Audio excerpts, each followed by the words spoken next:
আসসালামু আলাইকুম। মাথায় করে ঢালাই দেওয়ার সময় কনক্রিটকে সেগ্রিগেশন করে দিচ্ছেন না তো? কেন বলতেছি এই কথা জানেন?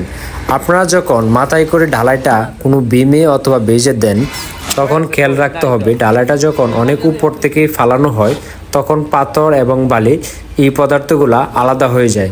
তখন কিন্তু এই কনক্রিটটা এবং ঢালাইয়ের কোনো মূল্য থাকে না, কারণ এটা বন্ডিং ভালো আসবে না এবং এটার যে কার্যকারিতা সেটা ভালো আসবে না। সেগ্রিগেশন বলতে পাথর বালি আলাদা হয়ে যাওয়া, সেই জিনিসটাকে সাধারণত বোঝায়। আপনি যখন অনেক উপর থেকে ঢালাইটা একেবারে বেজে অথবা বিমে দিচ্ছেন, এই যে দেখেন এখানে দিচ্ছেন, তখন কিন্তু এই ঢালাইটা পাথর বালি আলাদা হয়ে যাইতে পারে। সেই ক্ষেত্রে নিয়ম হচ্ছে আপনি ঢালাইটা মাথায় করে এনে একেবারে 2 থেকে 2.5 ফিটের কাছাকাছি এনে আস্তে করে মালটা আনলোড করতে হবে। সেই ক্ষেত্রে কনক্রিটটা কখনো সেগ্রিগেশন হবে না, মানে ঢালাইটা সঠিক এবং সুন্দর হবে।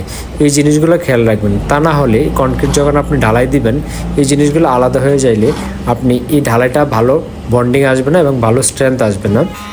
আর বিশেষ করে স্লাম খেয়াল রাখতে হবে, অনেক সময় স্লাম বেশি থাকলে ঢালাইটা যদি নরম থাকে সেই ক্ষেত্রে আপনার এই কনক্রিটটা সেগ্রিগেশন হয়। আর বিশেষ করে বায়োবোটার, এই যে বায়োবোটার দিচ্ছে এক জায়গায় যদি অনেকক্ষণ ধরে রাখে, অনেকক্ষণ বেশিক্ষণ একসাথে দেয়, সেই ক্ষেত্রে কিন্তু অনেক সময় সেগ্রিগেশন হয়ে পাথর একদিকে চলে যায়, বালি একদিকে চলে যায়। এই জিনিসগুলো অবশ্যই ঢালাইয়ের সময় খেয়াল রাখবেন, তা না হলে এই কনক্রিট এবং বন্ডিং খুবই ভালো খারাপ আসবে।